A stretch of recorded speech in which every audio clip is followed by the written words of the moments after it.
Good morning, brilliant scholars. Welcome to day 36 of our lockdown. Let's take a look at the news to start out with.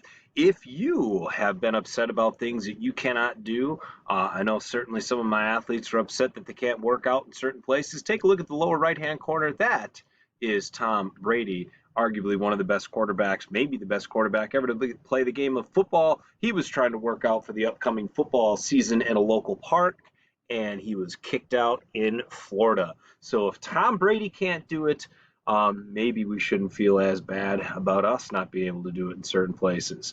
Now, of course, that is something that is a big question around the state of Wisconsin. When are we going to be able to get back to doing those things? And Tony Evers, who laid out his plan, excuse me, has dedicated a 14-day period of time for when the virus does not increase at all before we start to hit the next steps in our phase of returning Wisconsin to some type of normalcy. So those are the things that we need to be watching for. So start looking at those stats. Every day they tell you exactly how many infections, how many deaths have gone on. We need to see a decline of 14 days before we can start getting out of here. Now, that's not necessarily the case in other places. If you take a look down in the middle in Georgia, their governor is starting to reopen things, and he's not alone. There's a couple other states, Texas, that are opening without those requirements. They are making their case based on fears of death tolls and destruction that will go beyond the deaths from coronavirus due to people who are out of work. That, of course, is sparking a lot of debate around our country. What is the right thing to do? The biggest fear by people like Governor Evers is that if we release everybody too early and go back to the normal daily business, we might see those massive spikes again. And those big spikes may not necessarily affect you as much, maybe as a kid, especially a high school kid, but if they end up overflowing our emergency rooms, that could certainly affect our healthcare workers who tend to get it in higher rates because of those exposures.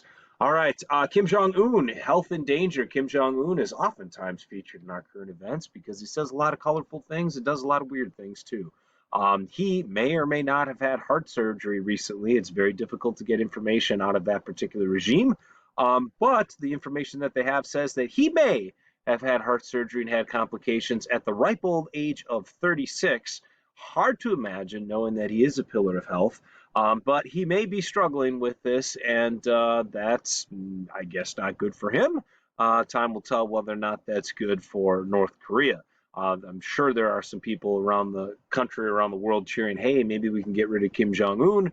But generally speaking, in countries like that, it's usually somebody else who steps in and takes that same role.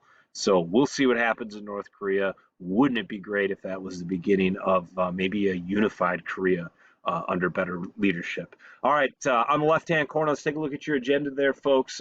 Civil rights for my U.S. history guys. In U.S. history, you are just going to be watching that video from the worksheet you were working on yesterday and doing those questions. Make sure you get all those questions. Make sure you're using complete sentences.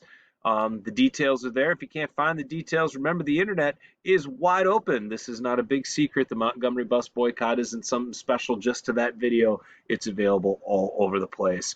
Global relations. You guys were supposed to post your topics yesterday and make that into an arguable statement. Many of you guys posted topic ideas but did not get a thesis. That is sometimes difficult to do right off the bat, but that is something that you do need to do today. Make sure that you have an actual thesis, and that's something that I've got to check off. The next step is to start your research on that document that is included, but make sure you put some time into thinking about what you are actually going to prove in your project. That's it. That's the news. Those are your tasks for the day. Have a great and wonderful Tuesday. The sun is shining, a little bit cold, but thus is April in Wisconsin. All right. We'll talk to you guys on Thursday.